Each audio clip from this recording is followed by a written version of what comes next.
Iman kept her daughter hidden for good reason. After Bowie died, his daughter spiraled into darkness that almost killed her.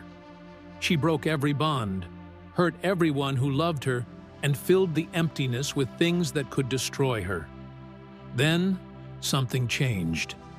In April 2025, she released an album that went straight to number 3. Her paintings sold for thousands.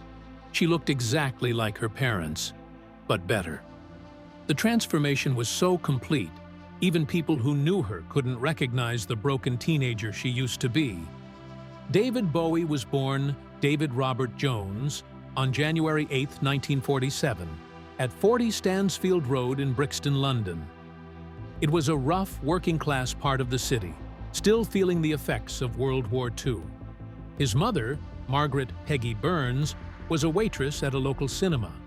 His father, Haywood Stenton John Jones, worked for a children's charity. Bowie often called himself a real wartime baby, shaped by his surroundings.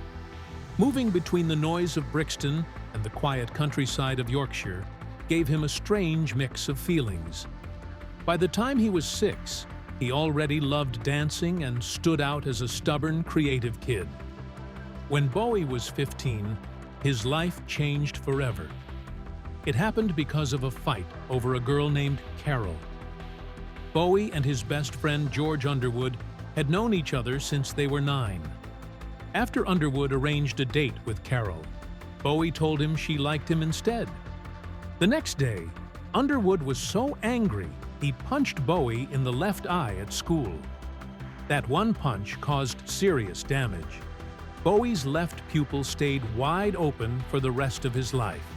It made one eye look darker, which gave him a strange, hypnotic gaze. Bowie later thanked Underwood for the injury. That damaged eye became part of his iconic look and helped make him unforgettable. Bowie's older half-brother, Terry Burns, also had a big influence on him. Terry introduced Bowie to rock music and books by Jack Kerouac and Allen Ginsberg, but Terry also struggled with mental illness. Bowie watched him go in and out of hospitals. In 1985, Terry took his own life by stepping in front of a train. This broke Bowie's heart. Many years later, Bowie wrote the song "Jump They Say" as a way to process his sadness and guilt. Losing Terry left a dark mark on him and shaped the themes of loss and fear that often showed up in his art. After finishing school at 16, Bowie was expected to take a normal job. His mother set him up to work as an electrician's assistant, but Bowie had other plans. Ever since hearing jazz and learning saxophone at 13, he was hooked. By 1963, he was playing in bands like the Conrads and the King Bees, hoping to become a star. That first single, Liza Jane, failed to make the charts. Every new band he joined, every single he put out, disappeared without a trace. Nothing seemed to stick, but Bowie kept going. When nothing worked, he decided to change himself completely. In 1967, after more failed singles, he went to live in a Buddhist monastery in Scotland. There, he practiced meditation and learned mime and theater. This was a strange move for a rock musician, but it gave him a new kind of stage presence. Back in London, he started a mime troupe called Feathers. They mixed folk, poetry, and mime into odd performances. Bowie was changing. Every failure pushed him to look for new ways to express himself. That same year, he also decided to change his name.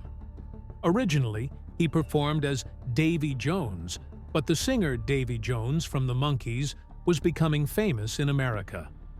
Bowie didn't want any confusion, so he chose a new name, Bowie, after the American frontiersman Jim Bowie and his famous knife. Bowie liked the idea of someone tough, someone who could cut his own path. Between 1962 and 1967, Bowie had been part of at least 5 failed bands: the Conrads, the King Bees, the Manish Boys, the Lower Third, the Buzz. None of them found success. Even BBC reviewers mocked his sound and called him amateurish. But Bowie refused to give up. When his first single, Liza Jane, failed, most people would have walked away. Even years later, hundreds of unsold copies sat forgotten in someone's garage until they were thrown out. But Bowie kept going. Each setback only made him more determined. By 1967, his first self-titled album was also a flop. Bowie was dropped by his label and had nowhere to go. That was when his girlfriend suggested seeing a mime performance by Lindsay Kemp. Bowie thought mime was ridiculous, but Kemp had been playing Bowie's album before his show. Curious, Bowie went. What he saw changed him. Kemp was theatrical and bold. Bowie began taking classes. He learned how to move, how to wear costumes, and how to control an audience. Soon, he was performing in Kemp's mime show Pierrot in Turquoise, also called The Looking Glass Murders. Bowie's strange little detour into mime would influence every stage persona he created after. And then, after years of trying, came his first big success. On July 11, 1969, just days before humans walked on the moon, Bowie released Space Oddity. The timing was perfect. The world was focused on space, and Bowie gave them a soundtrack. Space Oddity climbed to number 5 on the UK charts, Bowie's first real hit. But success was still shaky. The album sold poorly, and the next 6 singles failed too. Even famous songs like Changes weren't hits at first. In 1972, David Bowie released The Rise and Fall of Ziggy Stardust and The Spiders from Mars, and nothing was ever the same. Ziggy was an alien rock star with bright red hair, glittering clothes, and a wild energy that broke all the rules. Bowie was telling the world that this character was bisexual, and he blurred gender in a way no one had dared to do before.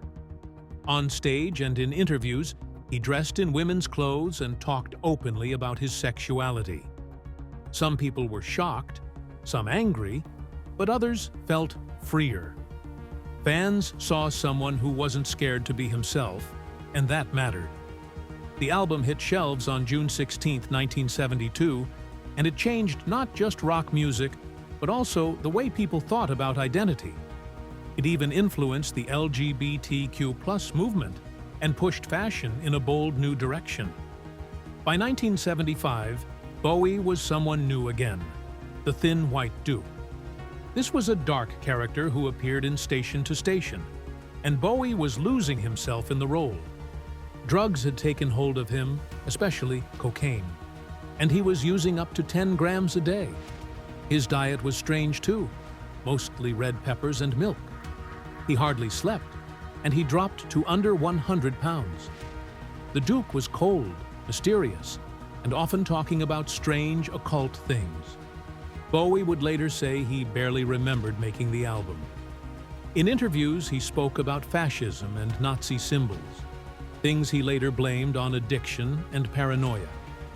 The Thin White Duke lasted from late 1974 to 1976, and Bowie left Los Angeles for Berlin hoping to clean up, but the damage to his image was done. That damage exploded in May 1976. Bowie returned to London's Victoria Station, greeting fans from an open car. A photograph caught him with his arm raised, and many thought he was making a Nazi salute. It became known as the Victoria Station Incident, and people were outraged, especially after his pro-fascist remarks. Bowie denied intending a salute, saying he was simply waving, but it was too late. Old photos of him with Nazi items and his troubling comments made the scandal even worse. That same year, Bowie told reporters that Britain could benefit from a fascist leader. Adolf Hitler was one of the first rock stars, he added in one interview. Fans and critics were shocked. The remarks caused protests and fueled the Rock Against Racism movement. Bowie would apologize years later, blaming cocaine and the Duke persona. By 1977, he had left that part of himself behind. While on tour across Europe in 1976, Bowie and Iggy Pop were detained at the Polish-Russian border. Guards searched their luggage and found Nazi books, including one about Joseph Goebbels. Bowie said they were for a film project, but headlines painted him as a Nazi sympathizer. The incident happened at Brest on the border and added to his growing controversies. It was one of the lowest points of his career, and only after sobering up in Berlin did he begin to rebuild his reputation. Bowie had also alienated some of his British fans with his 1975 album Young Americans. After years of glam rock, he shifted to soul and R&B, working with Luther Vandross and Carlos Alomar at Sigma Sound Studios. The title song hit number 28 on the US Billboard Hot 100, and Fame, co-written with John Lennon, became his first US #1 in July 1975. Young Americans peaked at number 9 on the Billboard 200, but British critics were less thrilled, and some longtime followers felt he'd turned his back on them. Bowie later called the sound the squashed remains of ethnic music as it survives in the age of Muzak rock, knowing it had upset some people, even as it made him a star in America. Bowie's friendship with Lennon led to some wild stories. On a trip to Hong Kong in 1977, Lennon allegedly forced Bowie to eat a 1,000-day-old egg cooked in horse urine. Bowie told GQ it was the most disgusting thing he'd ever tasted. The two had been hoping to try monkey brains at a restaurant when someone recognized Lennon and invited them backstage. Lennon supposedly fed him the foul egg as a joke. Bowie often told this story, making it part of the myth that surrounded him. That trip was full of other strange adventures. Bowie also recalled Lennon drinking snake blood, a practice sometimes seen in traditional Chinese medicine, after they were taken into a back room at another restaurant. It was one more story of excess and dark humor on the road, showing just how unpredictable Bowie's life could be. For years, Bowie's fear of flying kept him mostly on boats and trains. Between 1972 and 1977, he refused to fly at all, crossing the Atlantic on ships like the Queen Elizabeth II. Even short flights scared him. Bowie once said, "If it flies, it's death," convinced that if he ever flew again, he might not come back. Only much later would he grow more comfortable with planes. He never liked playing by the rules.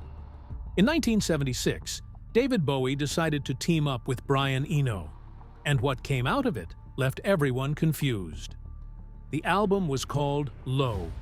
RCA Records had no idea what to do with it.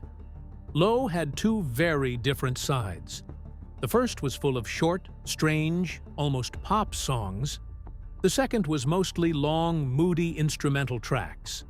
Tracks like Warsaw and Subterraneans weren't really traditional songs at all. They felt like soundscapes, eerie and cold. Bowie's vocals drifted in like ghosts.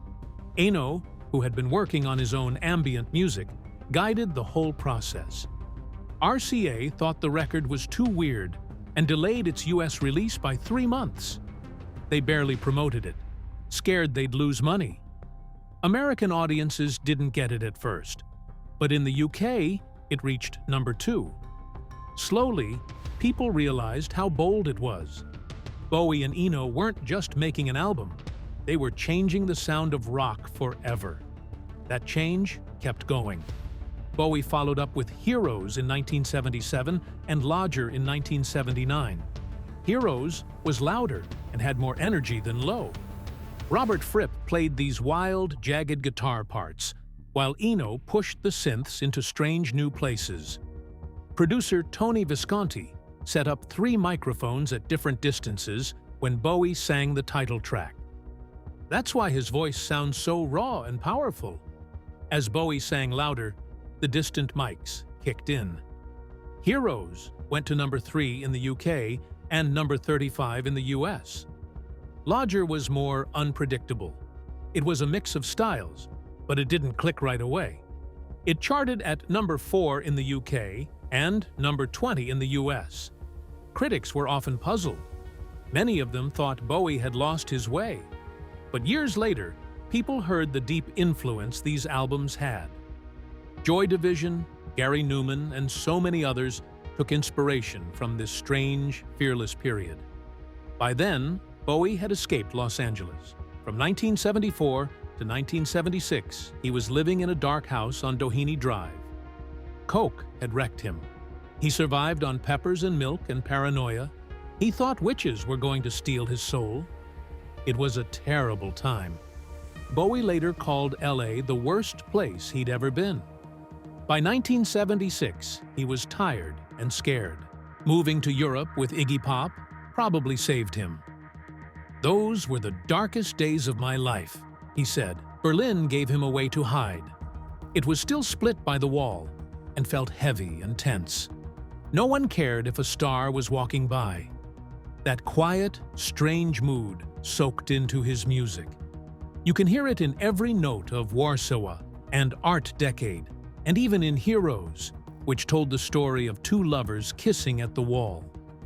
That sense of risk carried into all three albums. RCA thought Low would kill his career. They barely promoted it. Fans in America didn't know what to do with Heroes at first. Lodger was called the weakest of the three.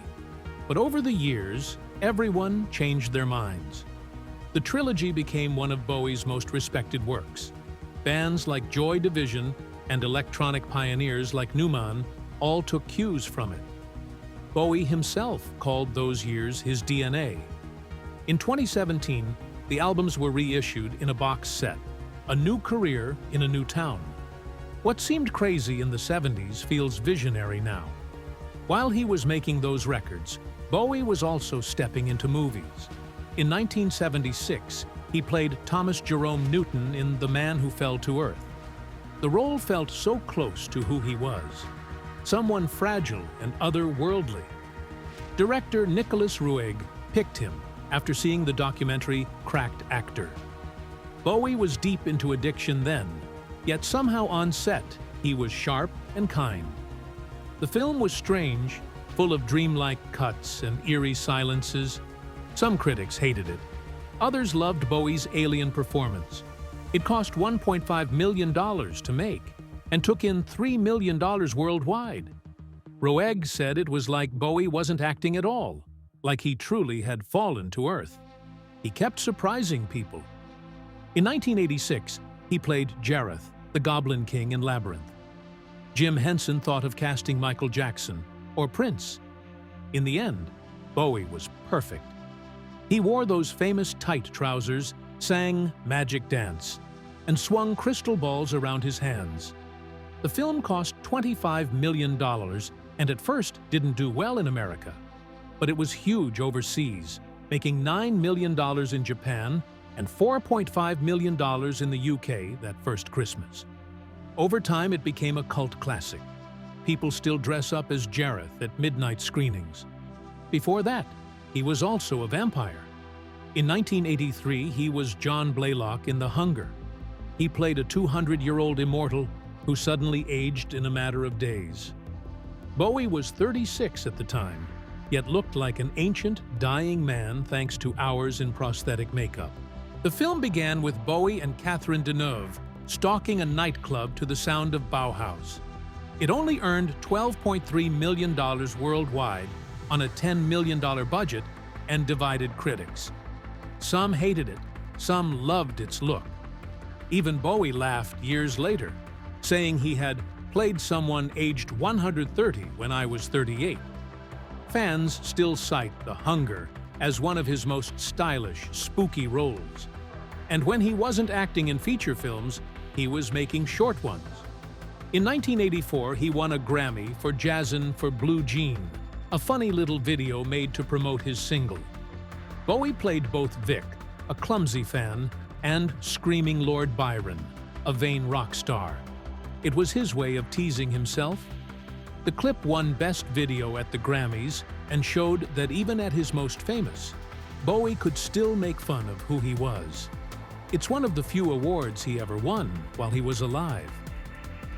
David Bowie's first marriage to Angie Bowie started in 1970 at a small register office in Kent. They had a strange relationship. Angie later said that they only got married so she could work in the UK. Bowie even told her before the wedding that he wasn't really in love with her.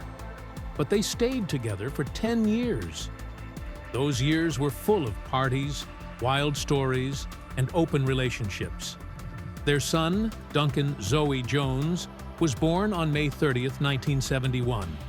Angie played a big part in Bowie's life at the time.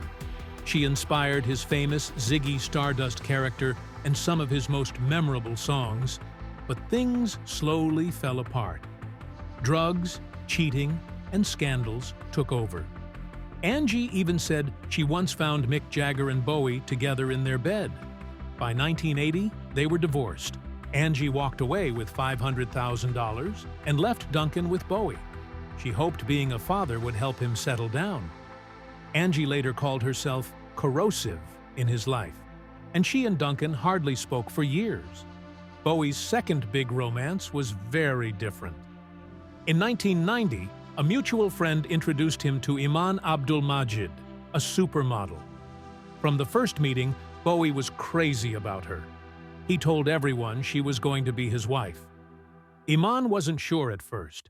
She had already been married before and wasn't looking for another public, star-studded life.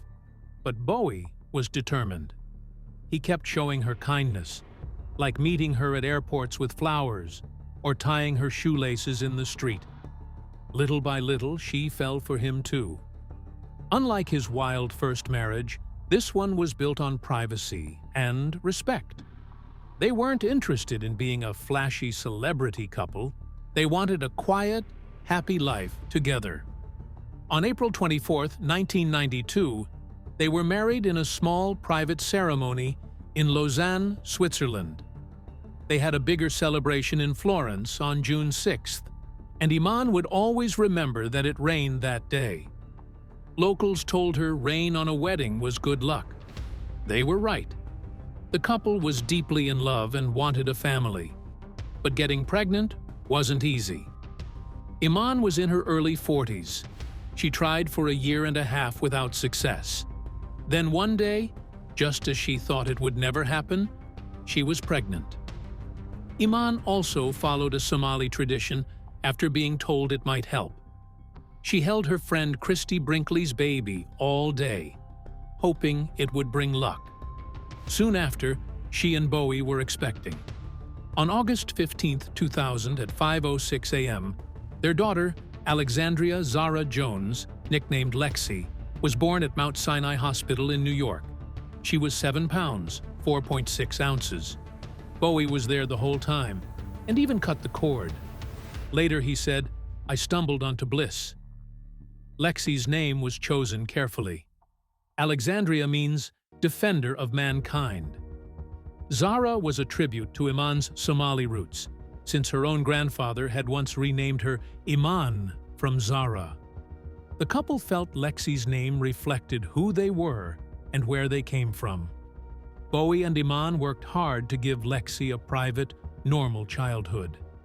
Even though they were famous, they kept Lexi away from cameras.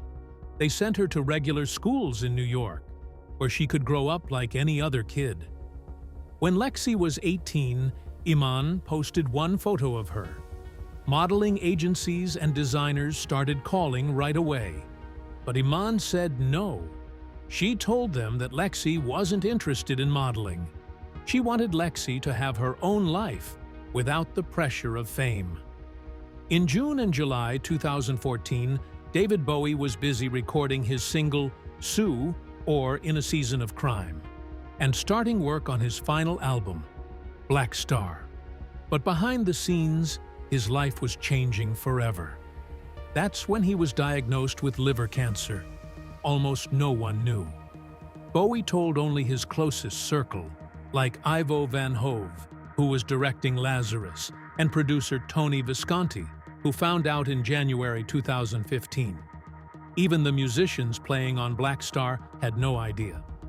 Bowie kept working, even as chemotherapy took its toll. His hair fell out, and he grew weaker, but his creative fire never faded. On December 7, 2015, he appeared at the opening night of Lazarus in New York. That would be his last public appearance. Privacy was always important to him. He didn't want the world watching him die. This fight would last 18 months and end in January 2016, a powerful reminder of his strength and dedication. On January 10, 2016, just 2 days after Black Star was released, and on his 69th birthday, Bowie was gone. The news hit like a thunderclap. Shared by his son, Duncan Jones, it revealed that Bowie had died peacefully at home. No one outside his inner circle had known about the illness. Black Star, with its dark experimental sound and cryptic lyrics, was a parting gift to fans. On January 12th, he was cremated privately in New Jersey. No funeral, no spectacle. Around the world, fans gathered at murals and outside his New York apartment. Music sales soared, tributes poured in. Bowie had left behind a legacy so big, it felt like losing an entire era. That loss was especially hard on his 15-year-old daughter, Lexi. Alexandria, Lexi Jones, had always been close to her father.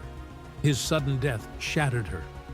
She wrote later that she felt empty, trying to fill a bottomless hole with dangerous habits. Surrounded by fame, she felt lost, angry, and alone. Lexi isolated herself and pushed people away. It was a dark and destructive time. Even though she had Iman, her mother, and Duncan, her half-brother, Lexi was caught up in a spiral of pain that nobody could stop.